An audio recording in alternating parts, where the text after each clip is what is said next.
O estudo do santuário na Bíblia é algo que deveria ter a atenção de todos os crentes. Afinal, era ali que o plano da redenção era prefigurado, desenhado e a mensagem do Messias transmitida mesmo antes do seu nascimento. Esse mesmo santuário revela verdades acerca do céu, da restauração da verdade, da fé e da segunda vinda de Cristo. É por isso que o programa Evidências hoje veio aqui ao sítio arqueológico de Siló ou Shiló, que está situado na Cisjordânia, a fim de conhecer um pouco mais do antigo tabernáculo hebreu e qual a sua relevância para a história da Bíblia Sagrada. Vamos então para mais uma aventura nas terras bíblicas. O Evidências está começando.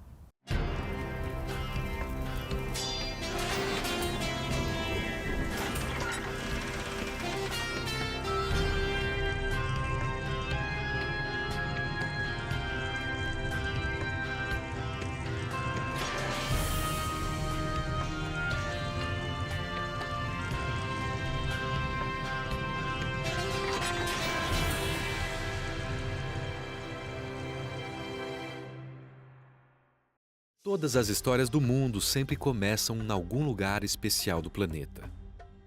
A história do assentamento hebreu em Canaã começou aqui, neste exato lugar chamado Siló. É uma história de aventuras, desafios, história de guerras e de amor. Seus capítulos são repletos de provações e fé. Homens e mulheres descendentes de um homem chamado por Deus para preservar a verdade no mundo. Um homem chamado Abraão, que seria pai de um grande povo chamado Israel. E por que não dizer que, de certa forma, esta também é uma história acerca de cada um de nós que pela fé aceitamos seguir ao mesmo Deus que apareceu a Abraão e guiou seus filhos pela terra prometida. Uma fantástica narrativa preservada na Bíblia e que fala ao coração de todos nós.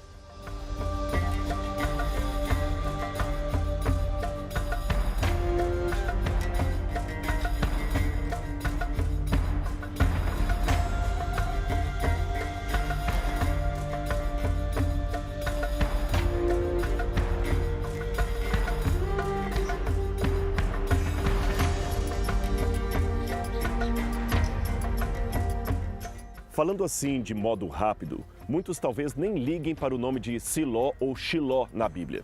Cidades como Jerusalém, Samaria, Roma, Atenas, por serem mais famosas, parecem mais familiares ao estudioso das Escrituras. Mas saiba que Shiló tem uma importância tão grande como qualquer dessas cidades.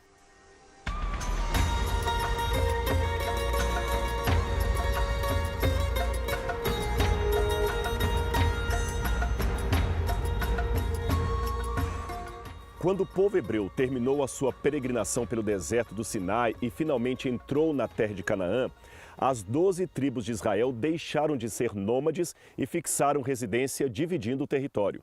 Cada grupo ficou com sua porção de terra e Siló foi o lugar escolhido para colocarem a arca, que agora não viajava mais de canto a canto.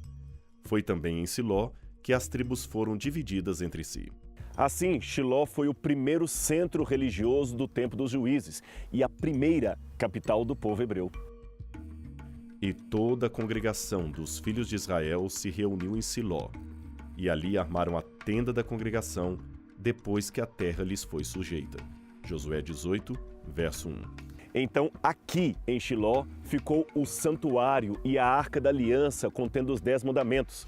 Mas onde estaria montada a tenda do santuário? Para responder a essa pergunta, é preciso conhecer um pouco da história arqueológica desse assentamento. As primeiras sondagens no local foram feitas primariamente em 1922 por A.G. Schmidt. Depois houve várias sondagens menores, até que no período de 1981 a 1984, uma escavação extensiva foi feita pelo arqueólogo Israel Finkelstein.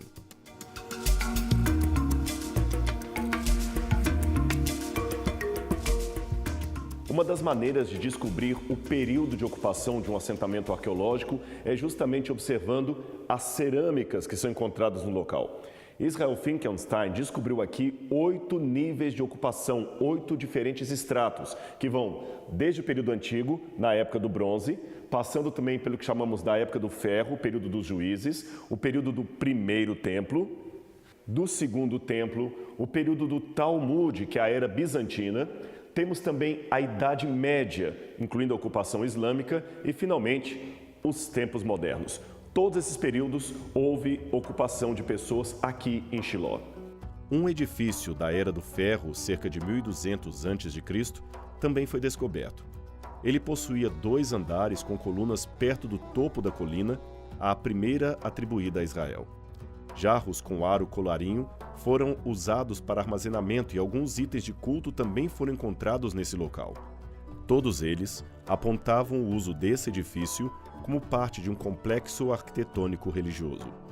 Mais de 20 silos foram descobertos desta época, incluindo um com trigo carbonizado. A camada de destruição evidente ao longo da colina pode ter ocorrido na época da vitória dos filisteus e na Batalha de Ebenezer.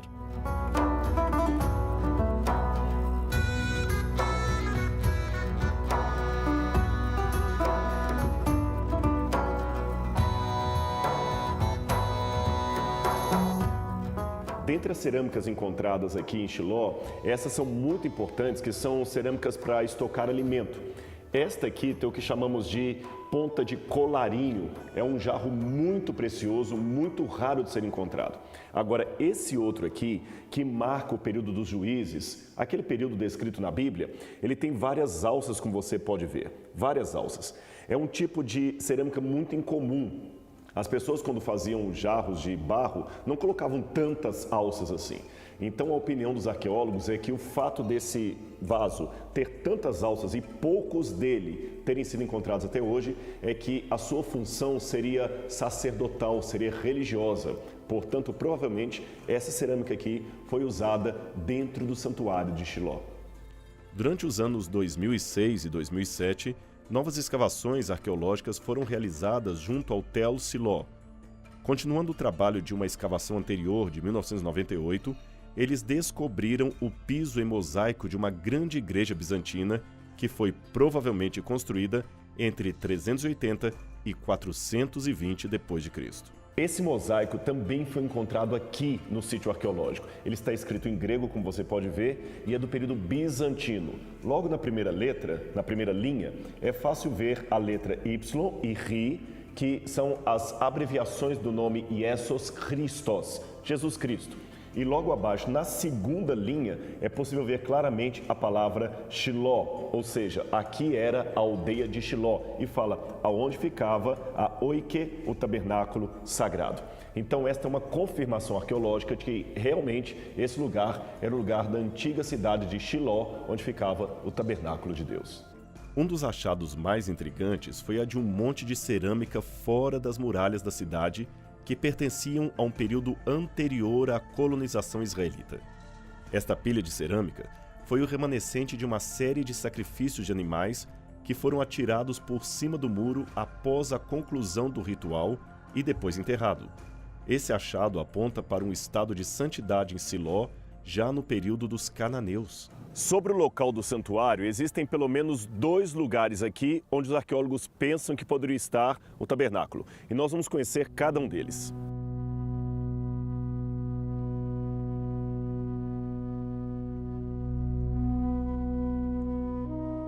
Este aqui onde eu estou é o lugar onde o arqueólogo Israel Finkelstein escavou o sítio e julgou ser o lugar do antigo santuário. Ele concluiu isto devido ao fato desse lugar estar no ponto mais alto, localizado mais alto na cidade. Mas existem alguns problemas com a teoria dele.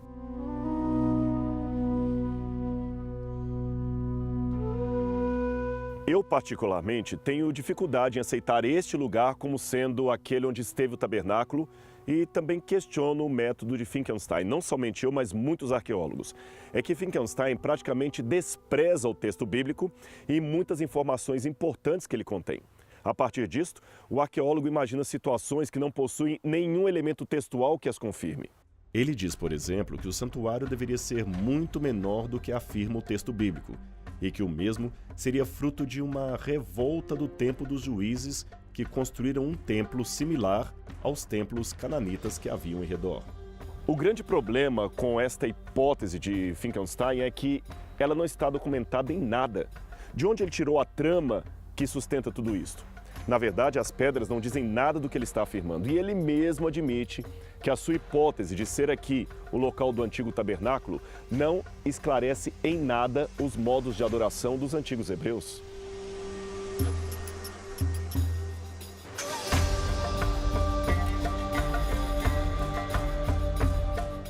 O lugar proposto por ele ficava aqui, no ponto mais alto da cidade, apenas porque era assim que povos antigos cananitas construíam seus santuários. Mas a Torá proibia os israelitas de construir o seu santuário em lugares tão altos assim. Esses são os estatutos e os juízos que tereis cuidado em cumprir na terra que vos deu o Senhor Deus de vossos pais, para a possuir todos os dias que viverdes sobre a terra. Totalmente destruireis todos os lugares onde as nações que possuireis serviram aos seus deuses, sobre as altas montanhas e sobre os outeiros, e debaixo de toda a árvore frondosa. Assim não fareis ao Senhor vosso Deus. Mas o lugar que o Senhor vosso Deus escolher de todas as vossas tribos, para ali pôr o seu nome, buscareis para a sua habitação, e ali vireis. Deuteronômio capítulo 12, versículos 1 a 5. Como você vê, é um erro buscar o comportamento do povo hebreu menosprezando a fonte documental escrita, isto é, a Bíblia, e baseando-se apenas numa suposta similaridade deles com outros povos cananitas. E tem mais. De acordo com o livro do Êxodo, capítulo 26, o tabernáculo deveria medir em torno de 13 metros de comprimento por 5 de largura, e em torno dele havia um pátio descrito em Êxodo, capítulo 27, como medindo 43 metros de comprimento por 22 de largura. Como você pode ver, o local aqui é muito pequeno para caber a tenda do santuário, com o pátio, a bacia, o altar, tudo o que ele continha. Sem contar que, possivelmente, havia uma espécie de armação, um lugar para proteger a tenda, e nada disto foi encontrado aqui.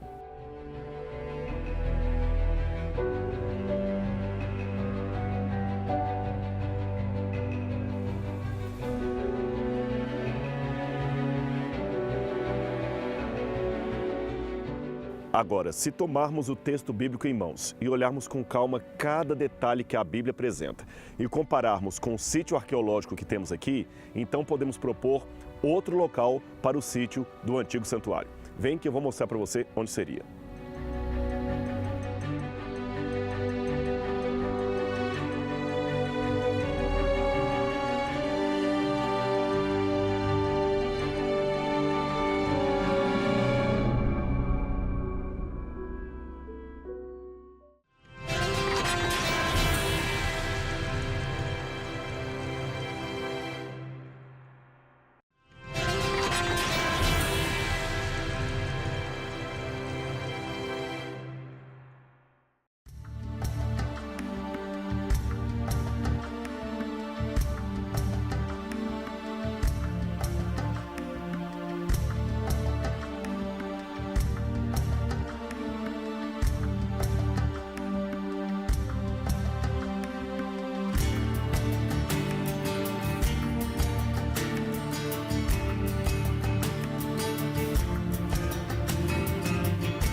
É esse lugar onde eu estou. Esta coluna de pedras que você está vendo aqui, essa parede, é do século X, da época dos juízes. E você vê que elas fazem um retângulo. Na verdade, esse lugar aqui está fora do arraial da cidade. A cidade está lá em cima. Mas, de fato, a Bíblia diz que em algumas vezes em que o povo de Israel se movimentava pelo deserto, a tenda da congregação ou o santuário também deveria ficar fora do acampamento, fora do arraial. Então, nada impede do santuário ficar fora da cidade. E você vê que este retângulo aqui ele é bem grande. Nós temos aqui 50 metros de extensão até o final lá na frente e mais 25 metros aqui. Este lugar é grande bastante para compor a tenda. Quem, na verdade, apontou pela primeira vez esta possibilidade foi o explorador Charles Wilson em 1873. Ele concluiu Não existe espaço em qualquer outro nível suficientemente grande para receber uma tenda das dimensões do tabernáculo. Agora, não pense você que pelo fato de Wilson ser do século XIX, a teoria dele a respeito de ser esse lugar, o sítio do antigo santuário, estaria desatualizada e Finkelstein, por ser mais novo, estivesse mais correto. Não se trata disso. Pelo contrário, muitos arqueólogos hoje voltaram a apostar na teoria, na hipótese de Wilson. Tem mais um detalhe. Esse lugar aqui está na direção leste-oeste, exatamente como a Bíblia falou que deveria ser a posição do antigo santuário dos hebreus.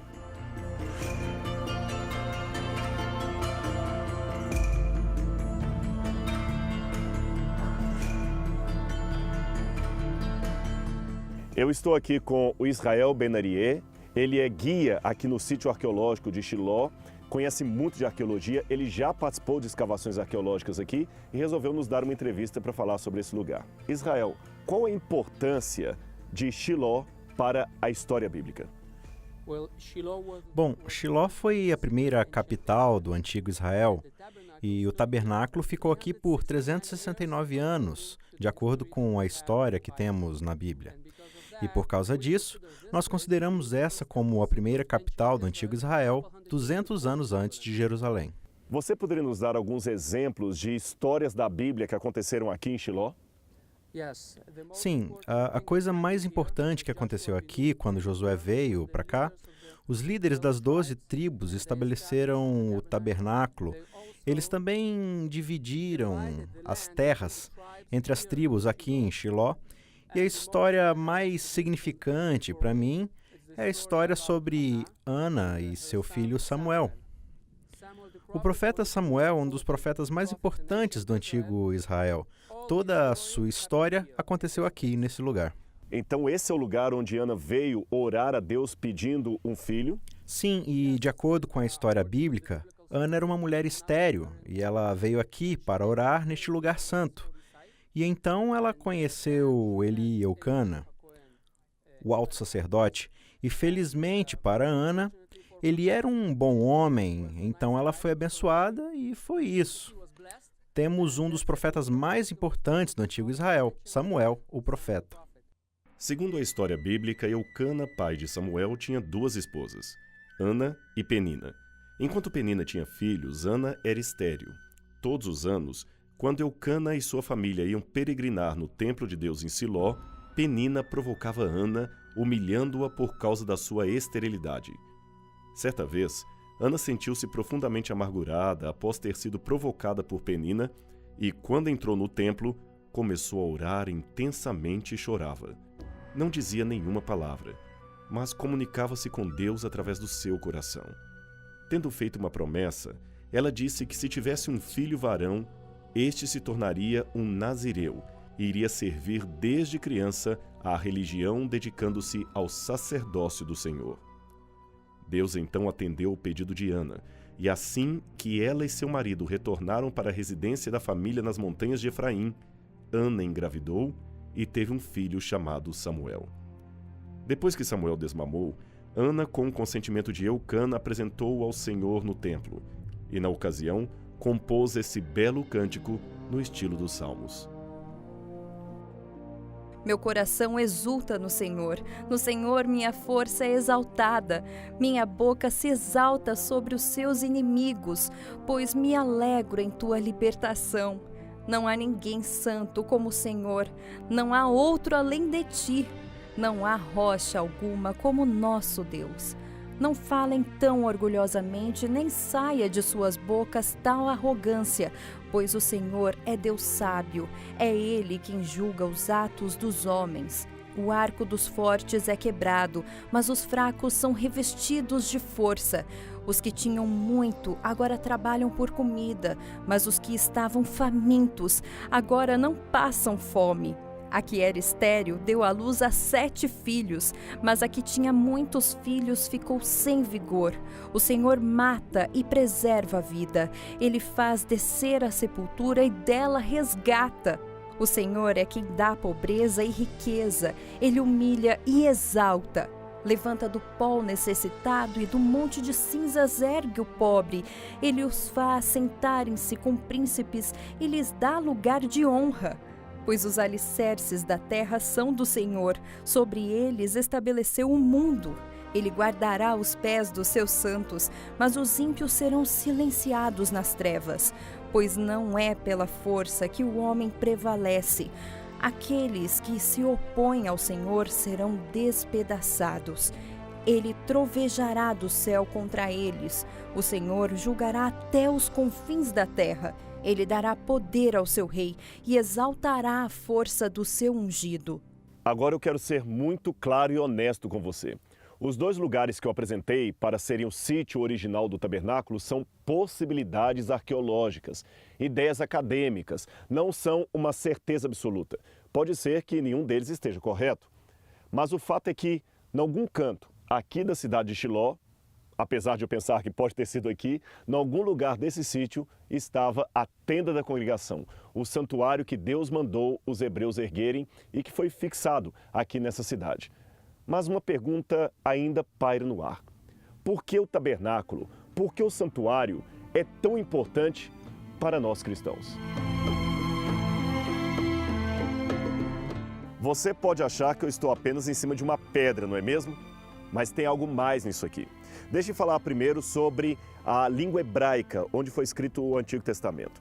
Ali existem duas palavras para altar, misbeach, que seria altar no sentido positivo da palavra, e você tem a bamat, que seria altar também, mas no sentido negativo da palavra. Pois aqui eu tenho não uma pedra, mas um altar negativo, um bamá ou bamot no plural. Esse lugar é muitas vezes mencionado nos escritos dos profetas como sendo um modo errado de adorar a Deus. Deixe-me explicar, nós estamos perto do sítio arqueológico de Shiló, mas não totalmente dentro da cidade nem perto do santuário. Aqui era um lugar que concorria religiosamente com o culto feito lá no santuário, lá no tabernáculo. Houve alguns momentos muito específicos, muito especiais, em que o profeta permitiu o povo adorar a Deus ou oferecer sacrifício em altares fora de Shiló. Mas, como eu disse, eram em situações muito específicas. Na maior parte delas, quando o povo deixava Shiló para oferecer sacrifício noutros altares, isto era um sinal de apostasia do povo de Deus. Aqui eu tenho justamente um altar negativo. Então, de certo modo, de certa forma, o povo vinha adorar ao Deus de Israel aqui no modo cananita. E isto não era nada bom. A mensagem do santuário, infelizmente, tem sido esquecida, negligenciada e despercebida por muitos. São muitos os cristãos que questionam que proveito poderá ter o cristão do século XXI em estudar as cerimônias ritualísticas praticadas pelos israelitas em um passado tão remoto. Como esse tipo de assunto poderia enriquecer a vida espiritual de um crente dos nossos dias? O estudo do santuário é uma descoberta tridimensional do Evangelho. Seu estudo pode significar um maior entendimento das verdades eternas, especialmente da obra que Cristo realizou e está realizando em nosso favor. As profecias de Daniel e Apocalipse estão cheias, repletas de símbolos relacionados ao santuário. Logo, se pretendemos entendê-las, devemos compreender o santuário como está na Bíblia. E quer ver como o santuário é um tema importante nas Escrituras? Preste atenção nesses dados. Quando vamos até o Pentateuco, encontramos 45 capítulos sobre o santuário. Nos Profetas, encontramos mais 45 e nos Salmos, encontramos 150 versos específicos sobre o santuário.